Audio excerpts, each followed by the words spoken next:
Mais mon petit problème avec ma musique, c'est un peu trop agressif et trop mélodique. C'est pas très bon pour le film.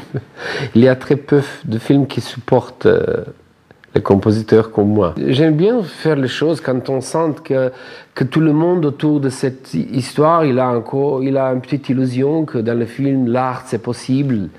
C'est possible qu'on réussisse de faire une pièce d'art.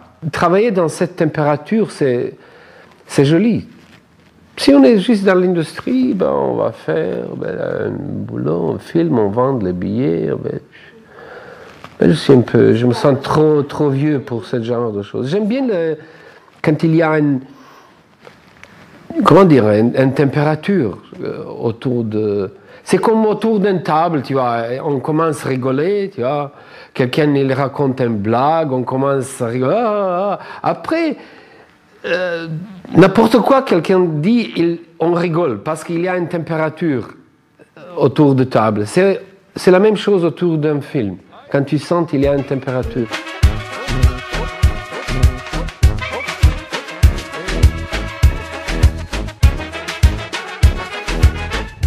Ouais, écoute, on est parti, hein. Belmeken. On est venu ici au mois de... C'était en juin, Eric, hein. Ouais. Venu en juin 2005 ici, on est à 2200 mètres, donc il faisait pas une chaleur, il devait faire 20 degrés quoi. Il y avait des fleurs partout, de l'herbe. Et on est revenu en septembre pour poser la première pierre du décor, pour construire ce campement Karsten. Aujourd'hui, on est le 9 janvier 2006 et on tourne demain. Il fait -20 et on va découvrir le décor. Allez, on descend, on va voir le campement Karsten.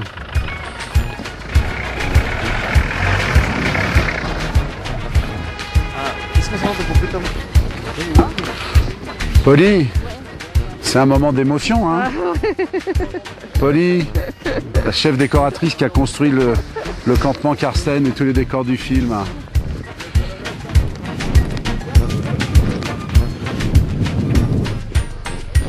Oh là là, qu'est-ce que c'est beau. On s'enfonce un peu, hein. J'y crois pas, c'est invraisemblable. Ça fait vraiment camp militaire, hein, au bout du Canada, quoi. J'ai l'impression que Marc, c'est comme un frère. J'ai toujours pensé que il était investi par ce film et que si ça ne se faisait pas, ça serait vraiment injuste. Et je pense qu'on s'est battu ensemble parce que je pense que c'est le film de sa vie, c'est son histoire. Et à mon avis, ça va lui permettre d'en faire d'autres. Mais c'est quelque chose qui le touche. Et c'est pour ça que je suis très fier qu'on soit arrivé au but, et ça n'a été pas facile. Marc est un très bon directeur d'acteur, et que comme Christophe, et je le dis, et c'est mon ami, c'est quand même perdu de temps en temps dans des films moyens, américains, j'avais confiance j'avais confiance en leur relation, j'étais sûr que ça allait se passer bien. On peut ou pas, Eric? Et là, ce qui est beau avec ce projet, et le fait qu'il ait fait ce film, c'est qu'à la fois, il y a tout le côté un peu anglo-saxon du récit, et il y a retrouvé un rôle, c'est-à-dire qu'il incarne un personnage, et pas seulement... Et un personnage qui... C'est drôle parce que ce film, le début, c'est quelqu'un qui en a marre qui va renaître. Et je pense que Christophe, avec ce film, il renaît. Il retrouve une vérité d'acteur, un rôle. Marc l'a bien guidé. Et le lièvre de Vatanen, tout d'un coup, il retrouve la grâce. Voilà.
Voilà, il arrive, Marine se met là, toi tu regardes ici, c'est bien. Voilà, l'autre, alors il y a encore un autre soldat, hein, il en manque un. Et Christophe qui va refermer la porte. Messieurs, Attends, juste ça. D'accord, alors voilà, il s'installe. Voilà. Regardons un petit peu déjà cette disposition. Il faudrait que l'autre. Il manque un soldat. Il est oui. Non. Il n'est pas là. C'est important. Parce qu'il faut qu'on parle avec tout le monde. Refaisons cette entrée.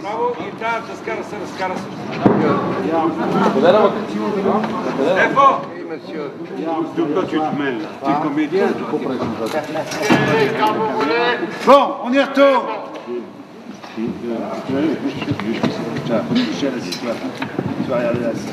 On y va. Attention. On enlève les manteaux. Manet, t-shirt. Lève côté moto par t-shirt, Il fait chaud, il fait bon. Partez.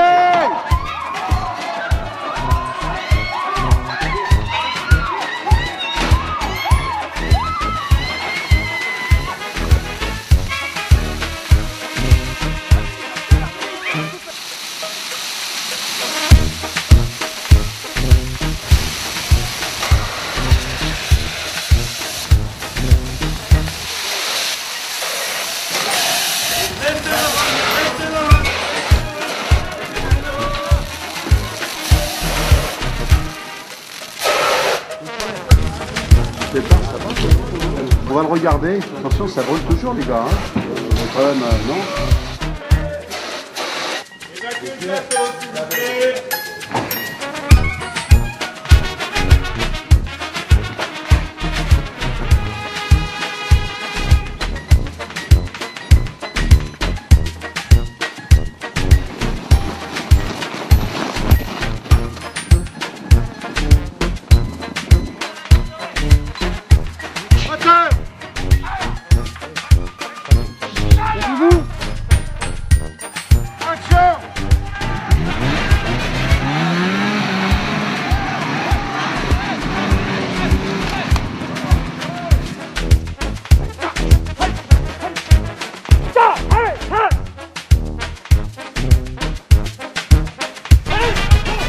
Tout arrive. Ça va, Rémi? Très bien. Ah, qu'est-ce que je suis content. Moi aussi. Ça va bien? Oui, très bien. Pas trop fatigué, le décalage? Non, malgré mes tribulations transportatives, ça Ouais, s'est bien, ouais. ça s'est bien passé. Ah, je suis très content. Mon personnage dans le film, c'est Richard Gros, qui est le père de Tom. C'est un photographe qui a travaillé beaucoup dans le Grand Nord. Je pense qu'il a travaillé avec les Inuits et tout, qui est parti à la découverte d'un peuple. Et il lui a laissé la vue. Il ne voit plus maintenant. Je ne sais pas pourquoi. On ne l'explique pas dans le film, mais moi j'ai ma petite idée là-dessus. Peut-être que c'est parce que, vous savez, dans le Grand Nord canadien, il faut porter des lunettes spéciales parce que la réverbération de la neige est très très violente et ça peut rendre aveugle. Alors peut-être qu'à force. Parfait.